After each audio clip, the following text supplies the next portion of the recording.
Good morning, everybody. DJ Styles.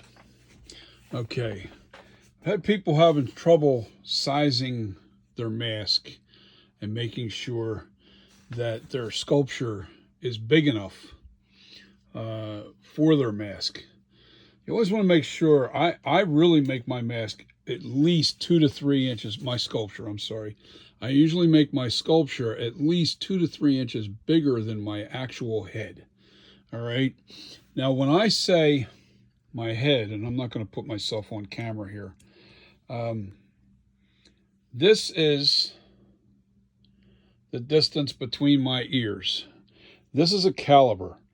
All right. And this caliper is a large caliper, and everybody that's doing these molds, you definitely have to have this tool. Sorry for the mess over here, guys. I am reorganizing everything.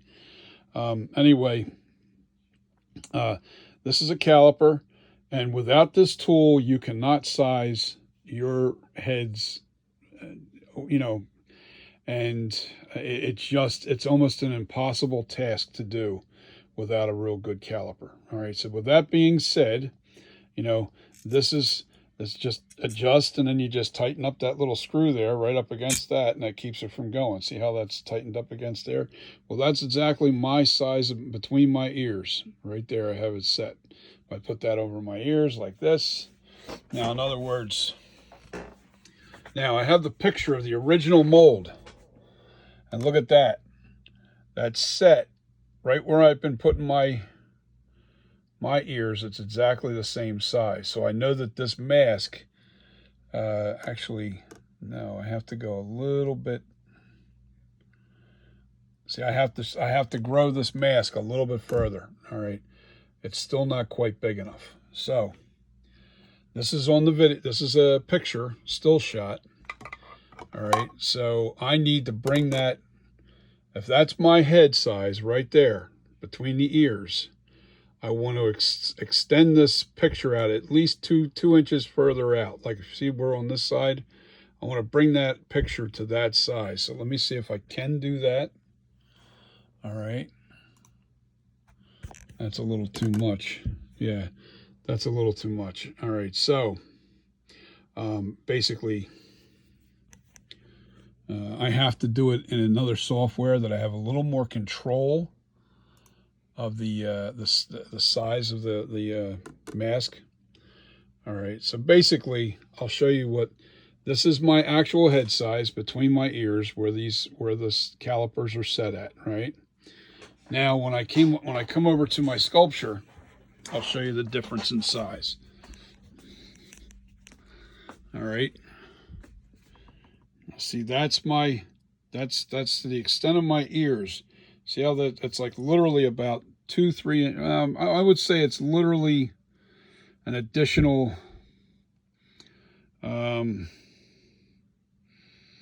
It's probably at least an inch on each side, maybe a ½ inch on each side, wider.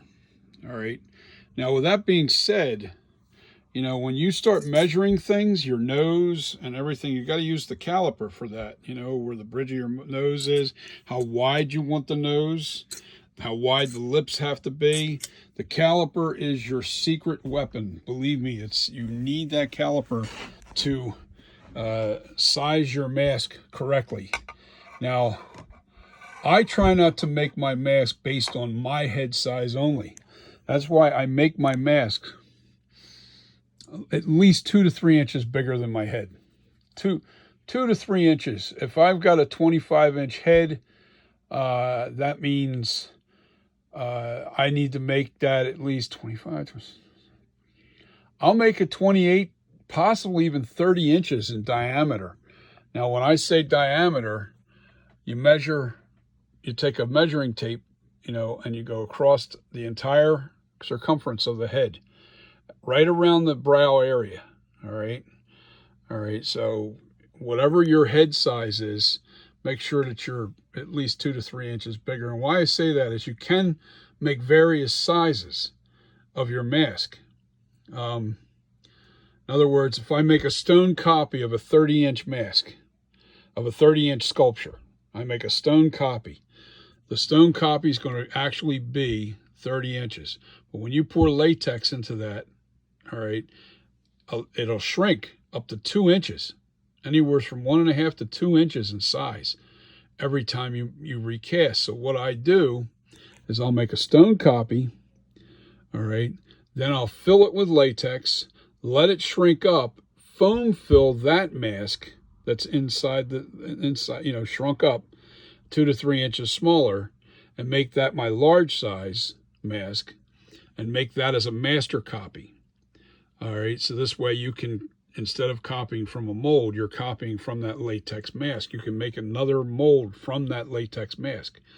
Now, if I want to make it even smaller, I'll make another copy, stone copy of that latex mask that went from, say, 30 inches to 27 inches. Let's say it shrunk down to 27 or 28 inches, all right?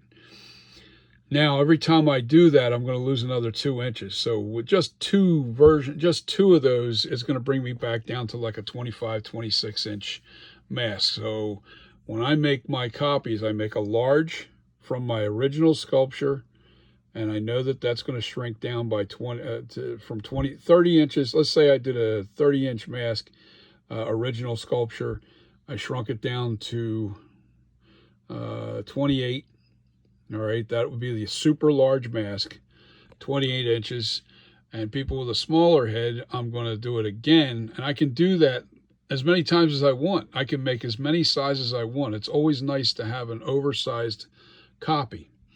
And this way, somebody that's really big, you can give them a version, you can give them a really large mask. My perfect size for my head is about 25.5 inches for me. I need a large mask. Thank God I don't wear the mask anymore. I'm too old for running around trying to be Michael Myers. But anybody that's large, I usually try to make a 26 to 28. Somebody that's like 6'6" or 6'5", and they're big and stout. They're pretty big people. Yeah, it's not unheard of to have a 27-inch mask, or 28 inches for that matter. But I usually make my mask, I bring it down in size. Now, the next thing I'm going to do, let's pretend I blew this picture up to the exact same size as my sculpture. I'm not going to do that because I got to open up separate software to really refine the exact size. So if this was my caliper set to the exact size as my sculpture, right? And I want to make sure that this is all the same size, this picture, all right? So from here, I'll go in here and I'll get the distance between the eye cuts. See how I'm putting that right on the tips there? And I'll tighten this down. Hold on. I'm going to tighten down my caliper so it's exactly where it needs to be. All right, see? All right, I put that there like that. All right, then I go over to my sculpture and I do the same thing between the eyes. And that's how you make sure that your mask is all proportioned correctly. Even like where the hairline is, you want to make sure that your hairline is where it needs to be. The shape of the head, you want to make sure that you keep, testing. Like if I bring this out a little bit,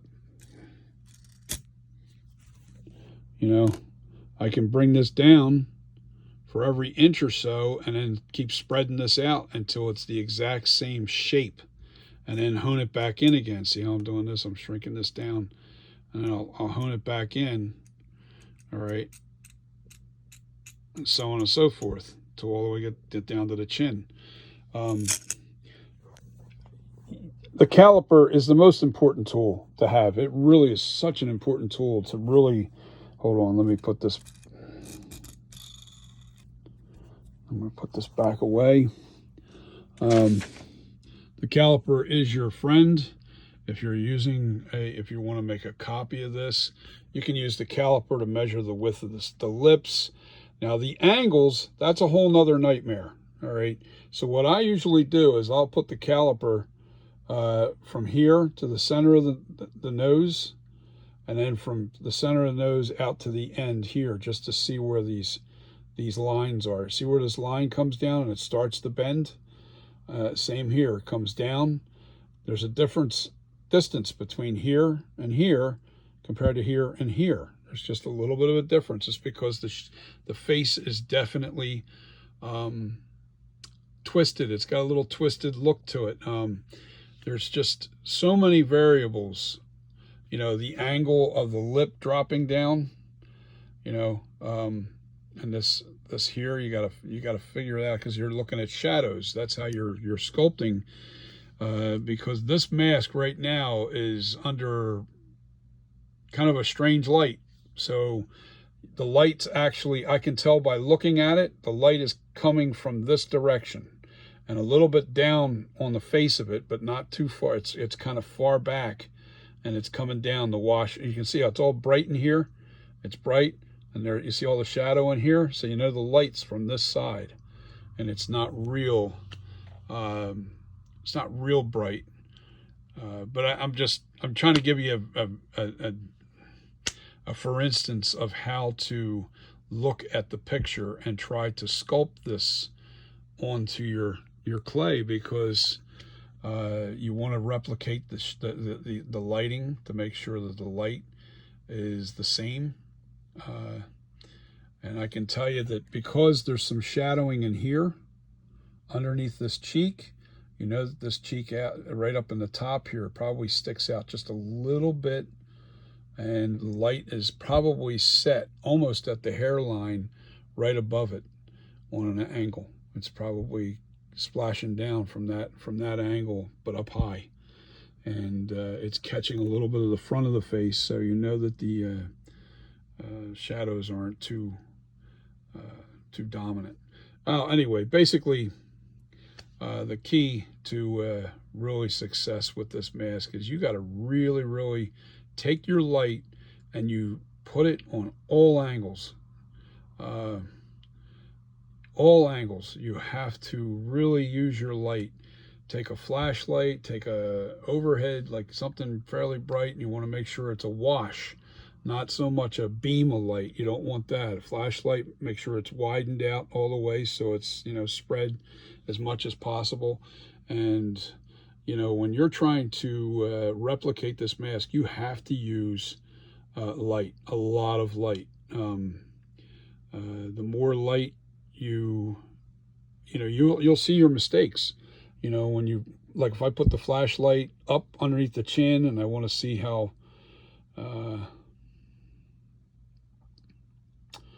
when I try to use, like when I'm trying to shape this lip, you know, I see how this light's hitting this mask, and I want to replicate that, and I want to make sure that shadow falls in where this is falling in. But this is important. You know, the lighting is very important to sculpting this mask, because the only thing we have are these pictures to try and replicate this mask. My buddy Nick Malpagano made a mask of this here. It's called 13. And man, he really hit it on the nail. He really nailed that. And it's a beautiful mask. That's why I didn't want to replicate this, you know, just out of respect for him. He's an awesome artist. You know, there's not very many people can pull off this mask. This is the cover mask of the book, and from Halloween 4 and 5. And this was the cover art that they used, the original Shatner mask from Halloween 1 and 2. But I actually think that this is Nick Castle wearing this mask. I don't know for sure, but I think it is.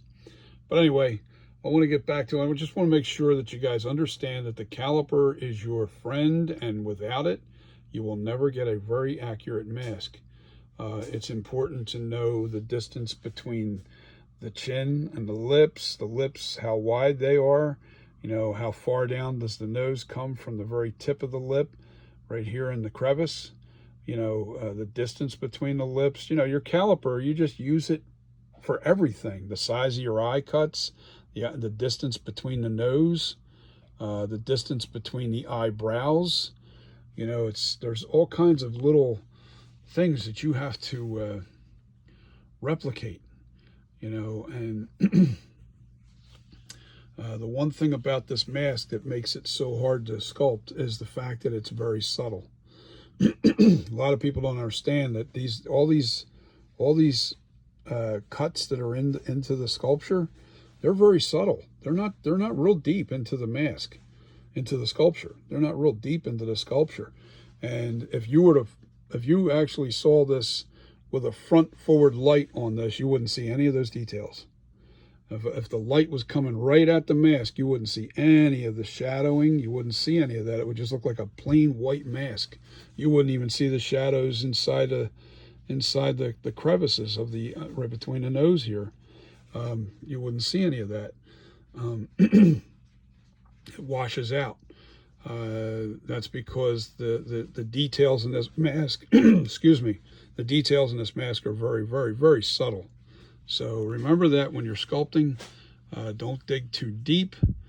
It's very important. I got an iMac here, and I try to use my pictures, and I blow them up to the exact same size. Whatever mask I'm using, I used a Ken Hartland for a certain look. I used different masks, but pretty much, if you look at the shape of that head, all right, now if I scrolled this down just a little bit, hold on, yeah, there we go. All right, what is that shape? This shape is an egg. It's an egg. It looks like a perfect egg. That's the shape of this mask. All right. Now it's not perfect because you got divots and but it's egg shaped. When you're looking at that face dead on, it's an egg shaped mask. If you're too wide up here, it changes the whole look of the mask. If you're too flat in the face, it changes the look of the mask. You got to make sure you got the wraparound just the right. That means you gotta look at your sculpture from all angles. All right, you want to make sure that it's just like your face. You know, your face isn't real flat. In other words, like flat right on the face here. It's not too flat there, and then you have no contour going around.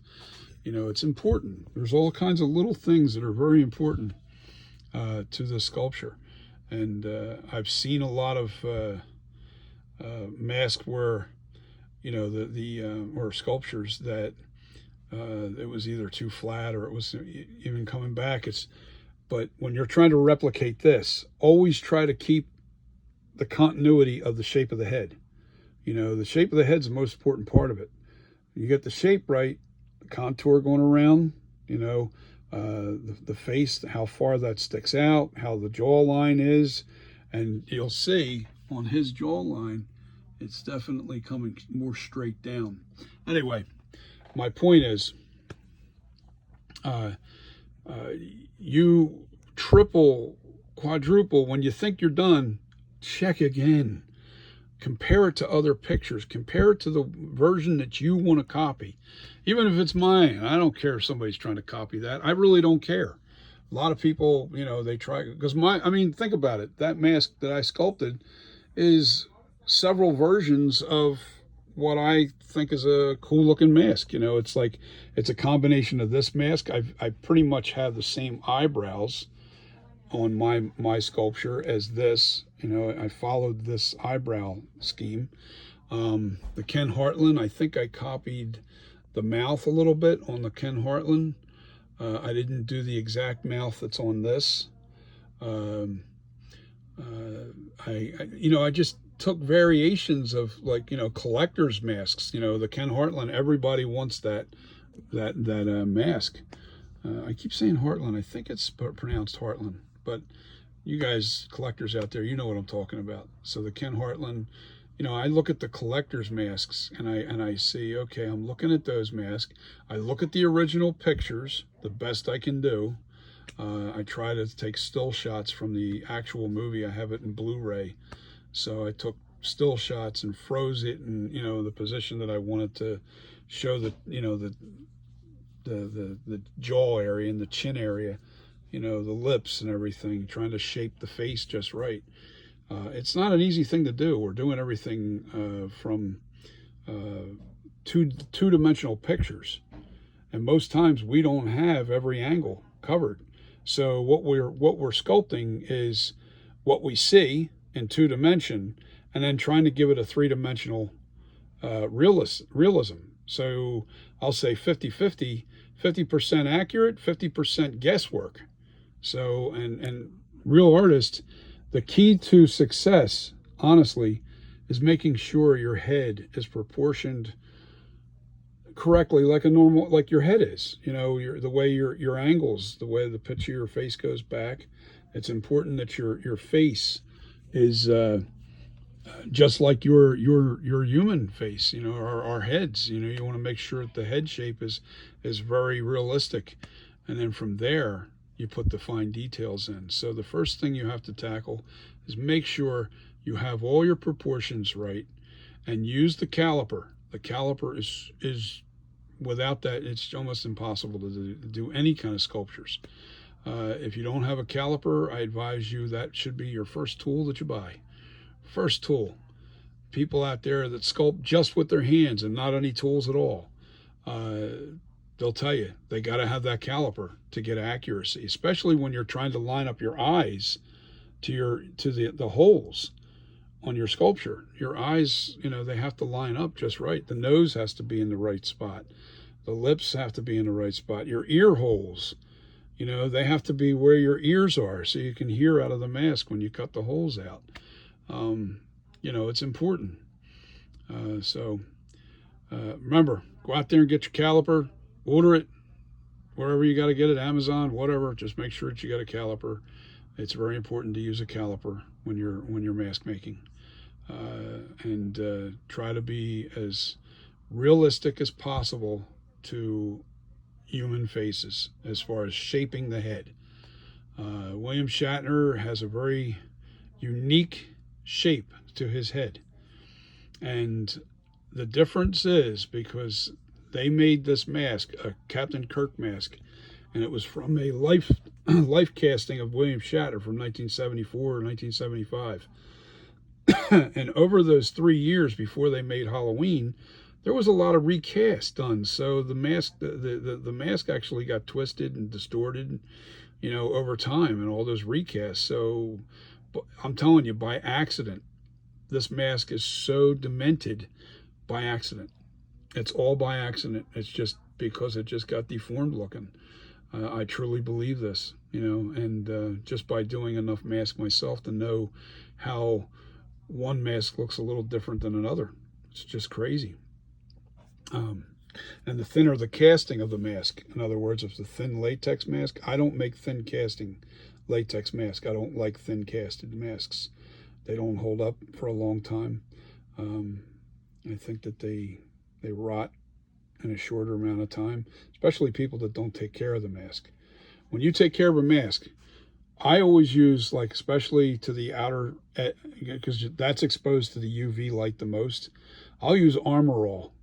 Every month or so, I'll put a little coat of Armor All on my rubber so it never deteriorates. Just regular Armor All that you get, original Armor All, and put it on your mask. Put it on the rubber as much as you can. On the inside, if you ever wear it and you get sweaty, make sure that you constantly dry it out and then put baby powder, or I like to use cornstarch. I think cornstarch is better because it really absorbs moisture. So you want to actually take that moisture out of that latex. You don't want that latex exposed to moisture at all. So when you sweat in that mask, make sure you clean it out real good with maybe some, you know, some kind of cleaner, but mild cleaner. You can't have anything that, you know, that'll hurt the the rubber. I just got the hiccups. Fun. Anyway, so with that being said, make sure that you dry it out real good. You know, clean it out, dry it out, and then make sure that you keep powder on the inside of that mask at all times. On the outside, Armor All. And try not to, when you buy like a mask, because I don't like to put a sealant on the paint job on my mask. And the reason why is because once you seal that rubber with a sealant, you're not going to be able to protect that rubber with Armor All, because the sealant's going to keep you from getting to the actual rubber. So I just paint my mask with mask latex and a combination of latex paint. And when I do when you get the mask, the paint's really not going to come off unless you really rub hard on it. So you don't want to rub real hard. You just want to coat your Armor All on there, just a slight rub, and make sure you don't rub too hard, because you can take details out of the paint work, and you don't want that on your mask. So you want to make sure it's a light rub, very light, and I would use just something really soft, and then let that Armor All just soak onto the rubber. I've actually sprayed it and then just left it dry on there. You know, the Armor All protects it from UV. UV is the #1 thing that destroys a mask. #1 thing. That will destroy a mask faster than you won't believe. I'll tell you what, I had these old masks that I was rehauling. They're all dried out and wrinkled up. You know why? Because like an idiot, I had a black light up here on the top of my, and I had it on for like 2 months with all these masks sitting here before I knew what UV light did to latex. UV is like the worst thing, so definitely never store your mask in a UV light. If it's direct sunlight, you definitely don't want your mask in direct sunlight. Keep it in the dark areas. Never use anything that has UV light. Any kind of lighting that you're lighting this up. If it's got UV in it, it's going to destroy your mask. So with that being said, guys, that's the tutorial on how to pretty much use a caliper. Very important tool, and it covers how to maintain your mask. It also covers how to size your mask on your sculpture. You know, I use Adobe. What's the name of it? I use Photoshop. Whenever I do when I'm blowing this up to make it precisely the same size as my sculpture, I want to blow this up to the exact same size as my sculpture, and from there I make sure everything is positioned and the eye cuts are the exact same size. That's what I do. And most of my stuff is all freehand. But when you're trying to make sure everything's aligned, it's important that you use that caliper. It really is. You got to make sure that everything's lining up to your face inside that mask. In other words, like let's just say I have the eye holes here, but I've made the top of the head too high. I made the top of the head too high. Well, when you wear that mask, your eyes are going to be up in here because you made the top of the head too high. So you got to make sure that the top of the head, now this has hair on it, so you can't really see where the top is. But I measure my own eyes, and I take the caliper and I measure up to my hairline. And then from there, I can pretty much see how much hairline I have. From the very top of my head to my hairline, I can measure with a caliper with a still shot picture. And then it gives me a realistic look of how far, or exactly where my eye lines up. What you want in this mask, you want your eye to be a little high. You don't want it down low. You want your eyes to line up real high up in this mask. And then, from there, you know exactly the position of where your eyes are going to be in your mask. It's important. All these little details that people don't talk about when they're sculpting their mask. The hardest part is making sure everything lines up with your face inside the mask. Anyway, you guys have a wonderful week. I know this is a long video just talking about the caliper, sizing the mask, and how to actually take a photo, blow it up to the actual size of your sculpture, and then you can measure everything, making sure your eyes are right in the right place, the mouth is wide, it's everything's the right size. But that's all done with a caliper.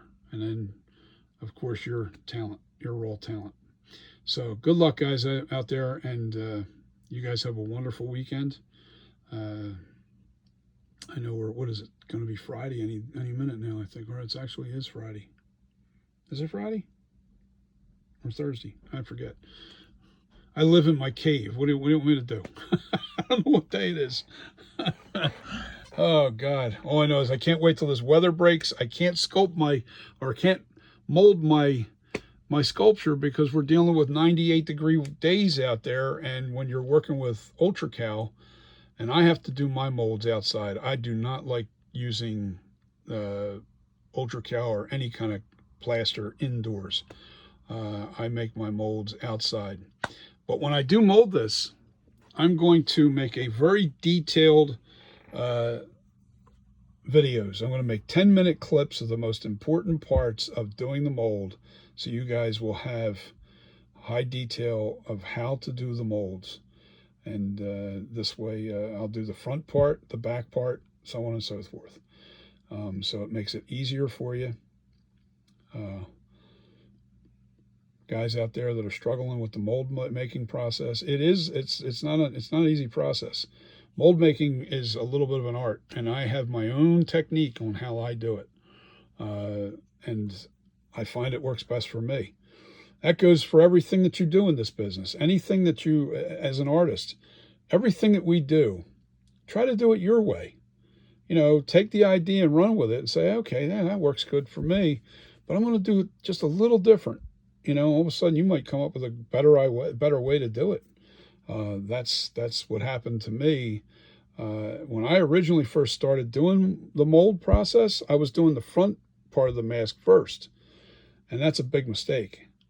It worked because I was pretty careful with how I was doing it, but now, because all the detail is right here in this mask. This mask is all about that face.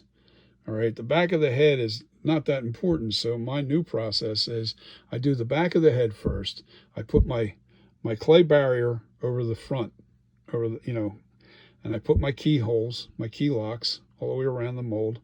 All right, and then I do the back of the head. Once that hardens, I lay my sculpture down on the back of that head, and I prop it up. And then when I do the front part, I'm able to pour everything in. I get the chin real good, because that's one of the biggest bad areas. It's tough to work with, is underneath the chin. If you try to mold this with it being upright, it's really tough to make sure that chin doesn't have any sagging or anything, and you have to have that plaster up underneath that chin real good. So when you lay it down, that ends that problem. So like I said, always do the back of your sculpture first, then do the front part of the sculpture.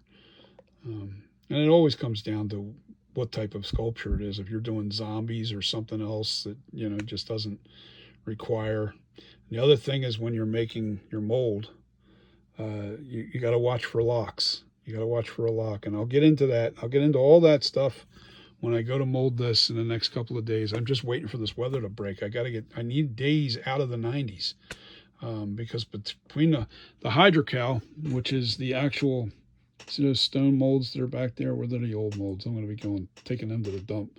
But that's hydrocal, and it's a stone. But in the curing process, when you first put it on and it starts to harden, it gets really hot, real hot. Literally to the point where you touch it and you're going, whoa, that's warm. So because this clay is actually a wax-based clay, it's not oil-based, it's wax-based, very easy to melt.